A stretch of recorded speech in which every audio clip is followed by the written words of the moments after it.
Well, hi, everybody. It's another Conversations with. And let me tell you, today I am delighted. I have a very special guest today.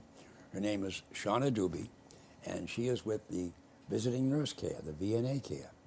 And the reason I've asked her to come is because in the last couple of winters, I have had occasion to have a visiting nurse come and take care of me after I get out of the hospital. And I never, ever, ever realized how absolutely fabulous they are. So, Shauna, welcome. Thank you so much for having me. Well, I'm delighted you're here because I really, really, really want people to know how much the visiting nurse care and the nurses that work at visiting nurses, how great a job they do. They have taken such good care of me and the different situations I've had that I just said, wow, I got to get somebody in to talk about it. Great. We're so blessed to have some amazing employees and great nurses and physical therapists on our team that have been able to see you. Yeah, well, and they have, and they've been terrific, and they've taken such very good care of me. It's unbelievable. Now, what are they in sections? Like Worcester is a whole area. So VNA Care serves 200 communities in the Commonwealth of Massachusetts. So we go as far west out to Ware, Warren, north to the New Hampshire border, down to Sturbridge, and then if you go east all the way to Boston, south to Plymouth and Carver, and then north all the way up through Salisbury and Gloucester. So we cover a significant area of the state. So you have a lot of nurses. We do, thankfully. Yeah. So that's a big area. It is. It is. Currently, we have about 3,500 patients on home health, 250 on hospice care, and another 140 or 50 on palliative care services, and that's not including our specialty division. And what's the differences? So home health is intermittent skilled care at home. So you may or may not need a nurse a couple of times a week, maybe a little bit more for wound care. Maybe you're having trouble with your medication, or you're learning, you've recently had pneumonia, need some support at home. You might need physical therapy, occupational therapy, or speech therapy to help you maneuver and manage at home. And that's really the expectation, where you need a small intermittent amount of care to feel better, get back to how you were doing and function at home. Hospice care is really end-of-life care and comfort, and we really focus on dignity, quality, ensuring that your end of days are what you want them to be, in a setting that you want it to be. And then we also have palliative care nurse practitioners that can come and see you at your home and really do that chronic disease management. So maybe you're suffering from congestive heart failure or COPD, and you're starting to have more frequent trips to the hospital. So this palliative care nurse practitioner can come in and say, okay, are there additional supports that need to be taken at home? What do you want the next steps to be? And really encompass you in a cocoon, so you can stay at home, stay where you want to be, and are comfortable with the right supports. Yeah, because and I remember this was many years ago, when my dad had a brain tumor, and he was dying, and he made my mother promise him that he would stay home. So we took the dining room apart and had a bed brought in for him, and we had a person came in every day, and then a nurse would come twice a week, just to make sure that everything was okay. And that was years ago. That was my first experience. And then for years, never thought about it again until my hand is up. I needed one. And because I came home 2 years ago after a major operation and with 32 staples, up my leg and across my belly. And then we had to order the visiting nurse, came every day to change the wound, the dressing, and make sure everything was okay. And ultimately took out the staples, and so I didn't have to go back to Boston to get that done. And it was terrific. And then last year again, I ended up in the hospital with bronchitis, ended up with pneumonia, and then coming home. And once again, had them come by. And now this year, because of another one. So I've had great experience. And what I found is they're just absolutely marvelous, marvelous women who are caring and helpful and come in and take care of you. You know, they do my blood pressure, they do my oxygen, Yep. you know, and my temperature, and then I have a little wound they have to change, and they change the dressing. It's unbelievable, you know, and you know, so they don't come every day. One of them taught my wife how to change the dressing, exactly what to do. So she does it a couple of days, and they come a couple of days, you know, and so it works out perfect. But the point I'm making is, it's a service that's available.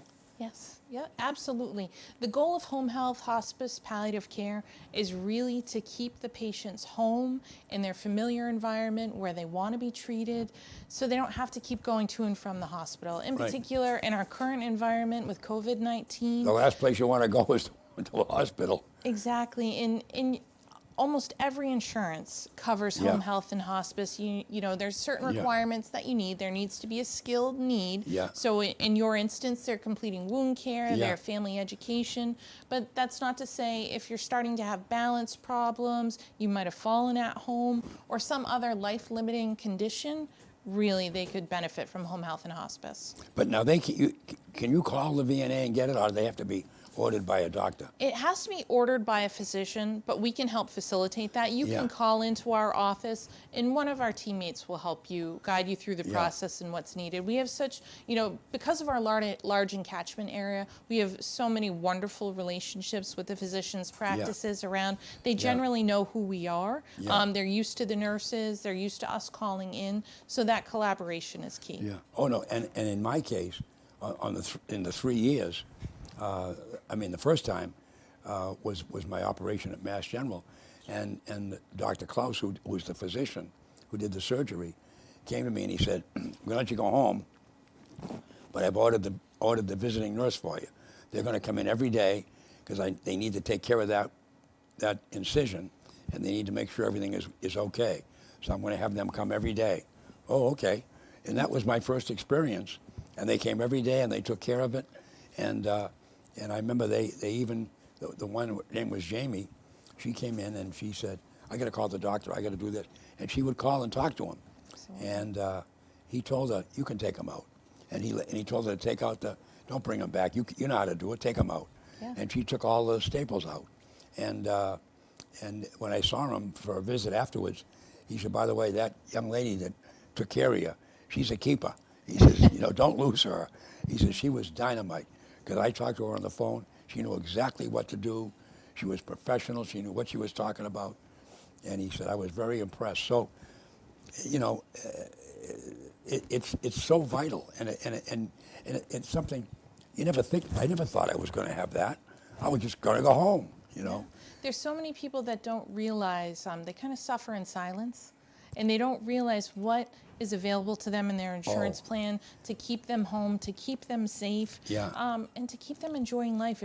At the end of the day, it's about the quality of life, right? Yeah. Oh, yeah. And doing what you love, whether it's going out to dinner, Yeah. going to golf, seeing grandkids, going to your, someone's wedding. That's what it's about. So these short-term instances are where we can help support you and get you to those things that are really important. It's unbelievable how good it really is. And to your point,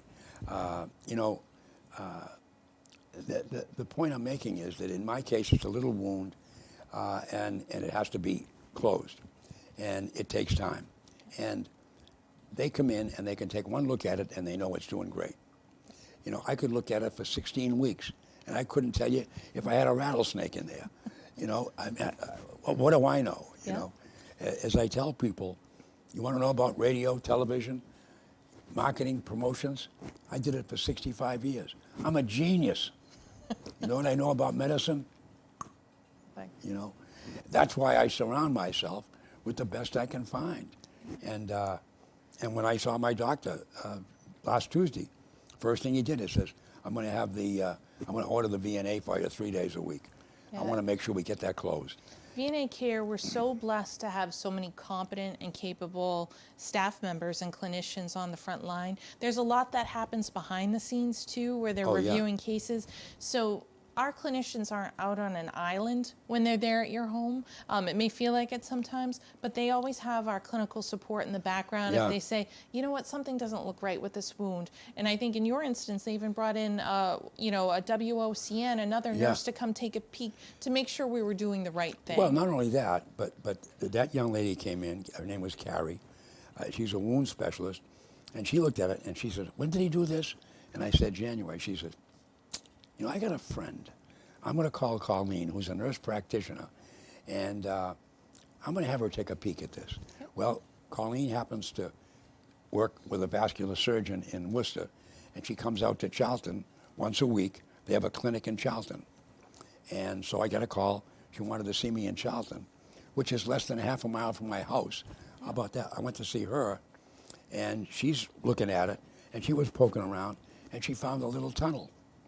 And she says, "Oh my, now I know why it hasn't closed."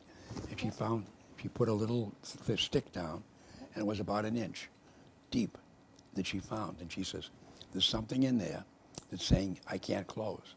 Yep. And so she says, "You got to get back, we got to get you to see Dr. Aiello again." So, I mean, that's something in 100 years I never would have ever known. Yeah, we really You know, try to and be she the eyes and she ears. referred me to somebody else who does it for a living, found the reason, and now we've got it solved. And you know, and in talking to some of the nurses that come to take care of me, they've shared things with me where they've come across somebody who desperately needs help, and says, I think I'm going to call the doctor, you know, and then goes back and gets a doctor and gets this person back in front of a physician who needs the help. But to your point, you know, sometimes, oh, I don't want to bother them. I don't want, you know, I even did something, and the fire chief still, every time he sees me, he puts his finger at me. I was home, and my heart started to race, and I said, I don't want to call the ambulance to the house and make all that ruckus. I got in the car and I drove to the fire station. And I walked in, and they have a phone, and I pick up the phone and say, "Hi, I think I need to go to the hospital." And he's a captain of the fire department, recognized me and said, "We got a walk-in." You know? So they came running down, threw me on the stretcher, and in we went. And on the way in there, they gave me a fluid, which calmed me right down. But the point is, then I got a lecture. "What are you thinking about? You drove down here." I said, "I didn't want to bother you and bring you up to the house, drag me out of the house." You know, I said, I could just come down. You don't understand. If you passed out driving that car, Yeah, it's better safe than you sorry. know, but you know, you think, well, I don't want to bother them, you know, and they every time I see one of them, no more walk-ins. We'll come and get you. You know, we talk to our patients a lot too. We're available. People don't realize that 24/7. So we have a telephone number. So if you had a challenge in the middle of the night and you had a question, all of a sudden a wound was having a problem, or you were confused about your medication, we have a set of triage nurses on all the time. So 9 o'clock at night isn't too late. You can call our 1-800 number. Wow. You can contact one of the nurses. They can talk you through. If it's an emergency, you Yeah. know, that doesn't require going to the ER, Yeah. but warrants you being seen pretty quickly, Yeah. we can deploy one of our on-call nurses out to come and see you. Wow.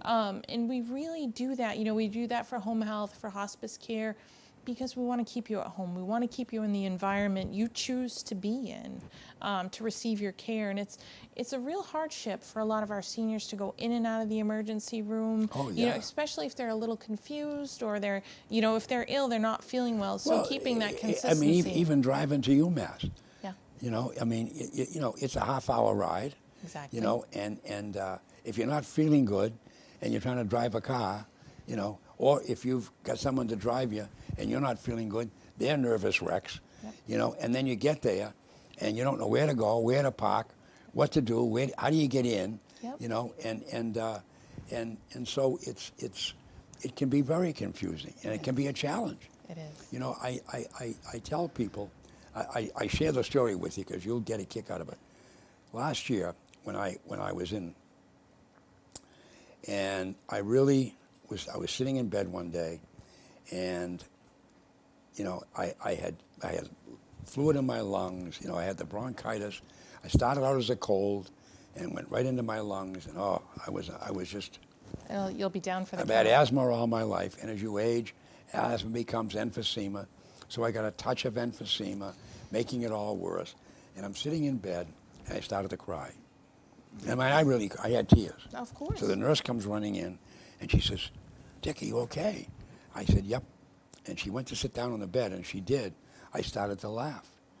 And she says, "What's going on?" I said, "I have to tell you something." I said, "I was sitting here in bed, and I don't want to be here. And I'm sitting here, and I suddenly realized that maturity brings with it a whole new set of challenges." Mm-hmm.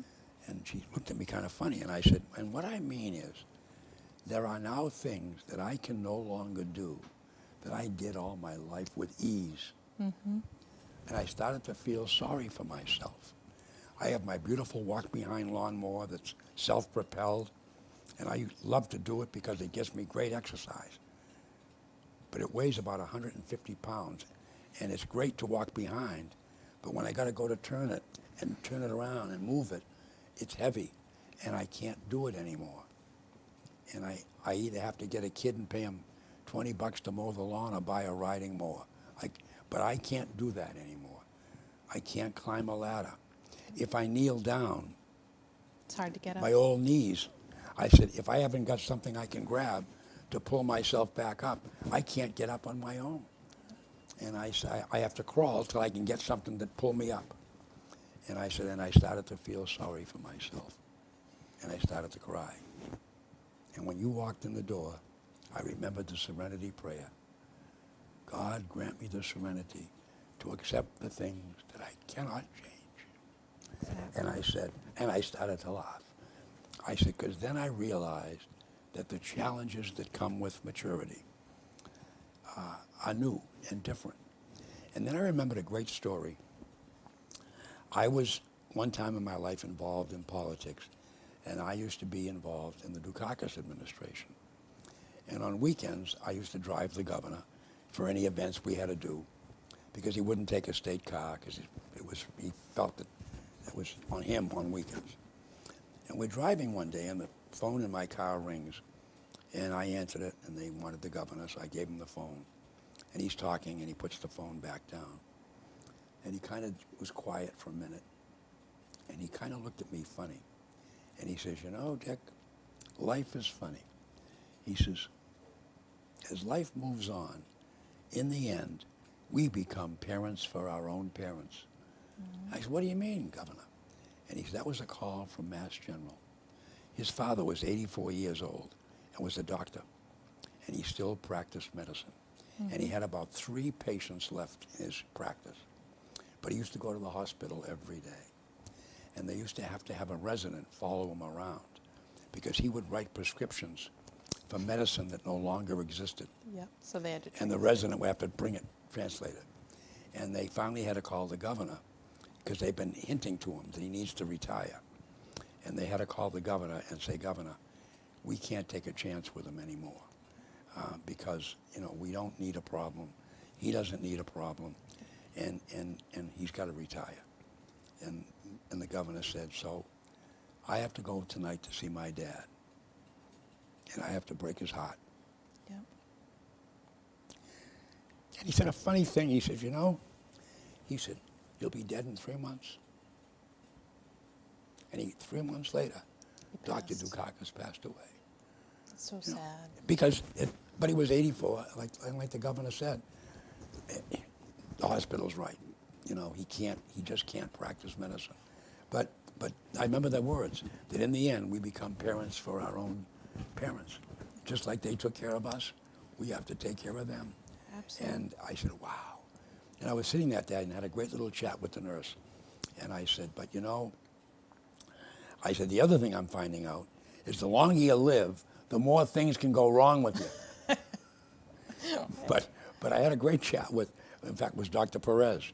Yep. And he said, and I said that to him. You know, the more things, he said, now, Dick, listen to me. He said, you're going to be 85 in August. I said, yep. And he says, I want you to think about something.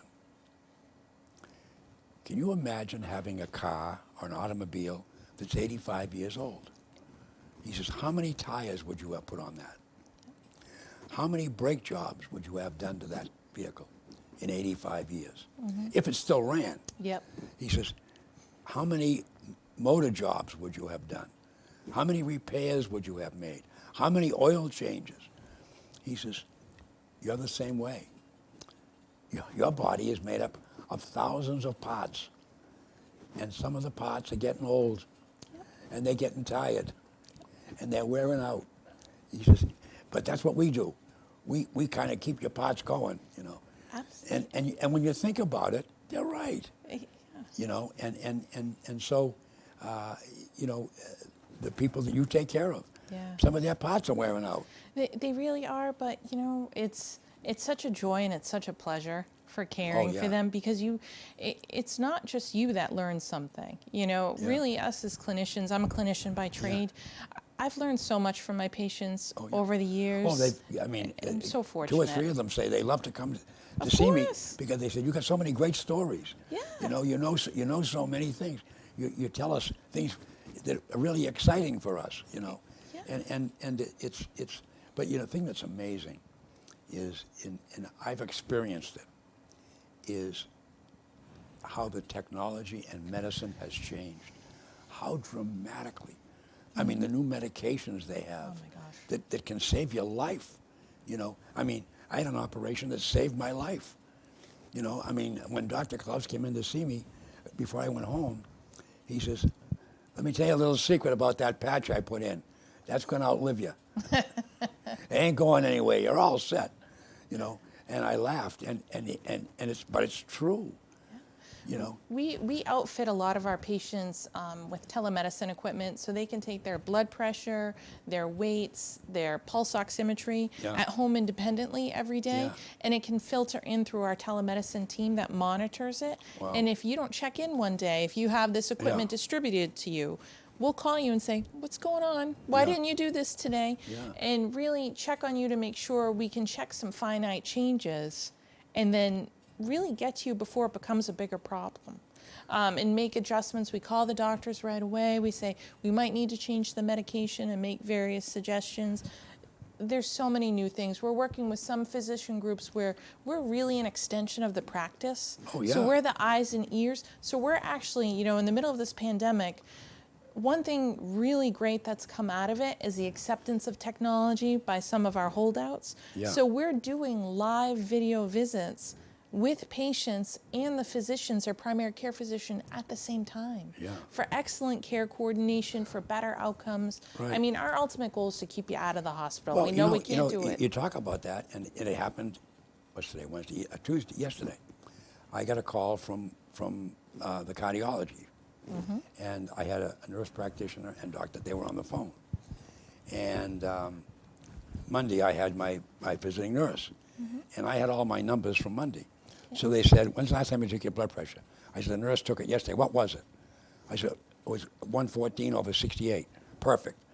Did they do your finger? Yeah. What was that? 100/67. Great. Perfect. Thank you. Now we're all set. We know, you know, and you feel the same as yesterday? Good.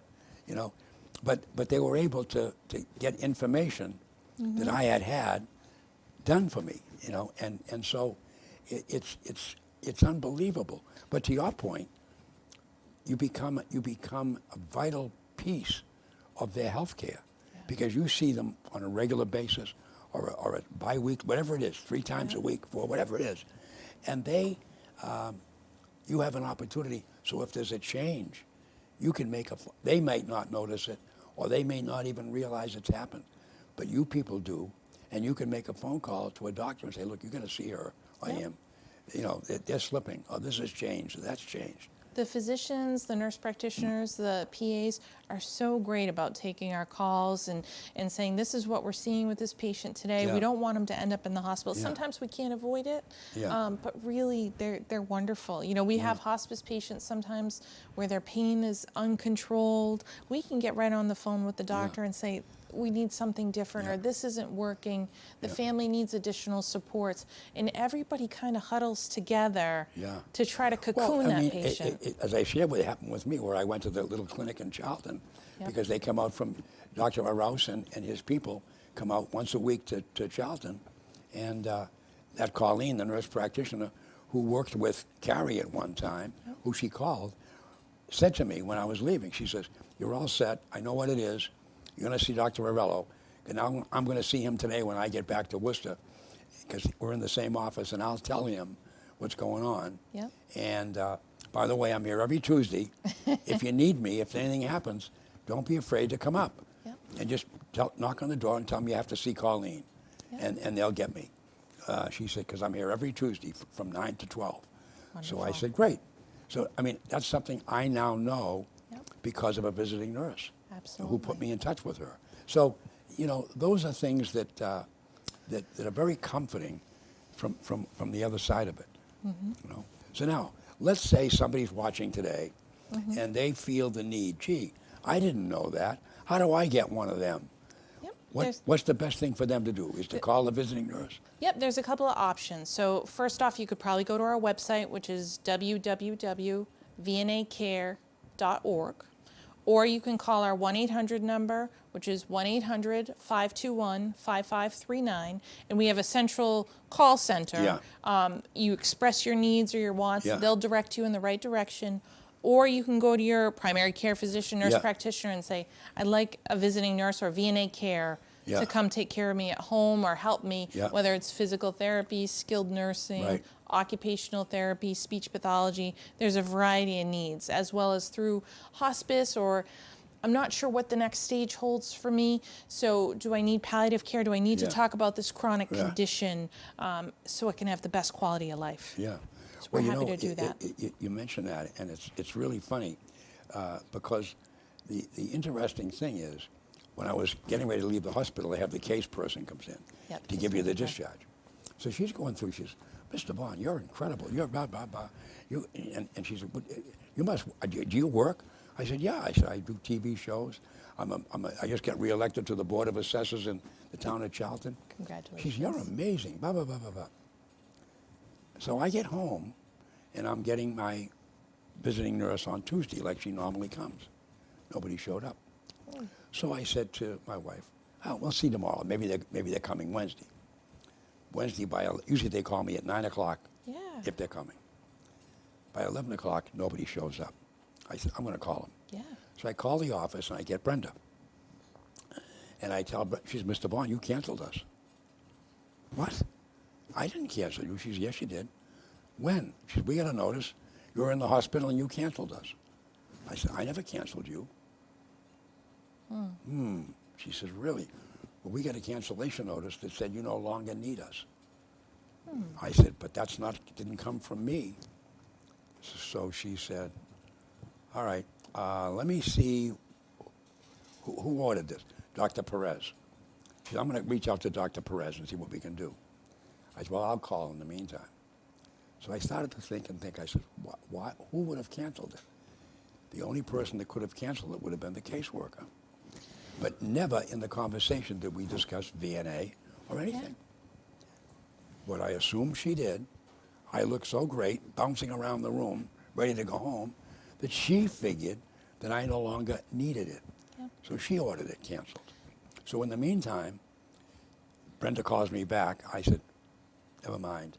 I'm going to see Aiello. And when I see Aiello, I'm going to see him on Tuesday. I'm going to tell him that I want the VNA reinstituted." She says, "All right, well, I'm going to get someone to see you Friday anyway." And then she said, "And you talk to Aiello." So she called me right back after I wasn't even home 5 minutes. And she says, "Dr. Aiello ordered you. We're coming 3 days a week. We'll be there tomorrow."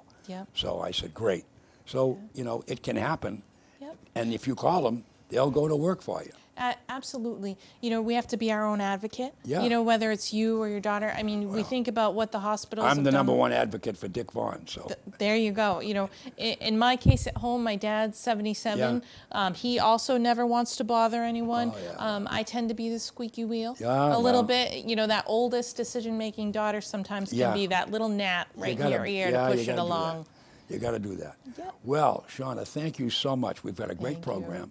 I'm delighted that you came. Folks, if you ever need help, the VNA care is, I can't say enough great things about them. And Shauna, once again, thank you very much, and give my best to all the RNs. I will. Thank you. We're glad you're doing well. It's so nice to see you, and thanks for having I'm me. doing great. Thanks. All right. There you are, folks, and other conversations with.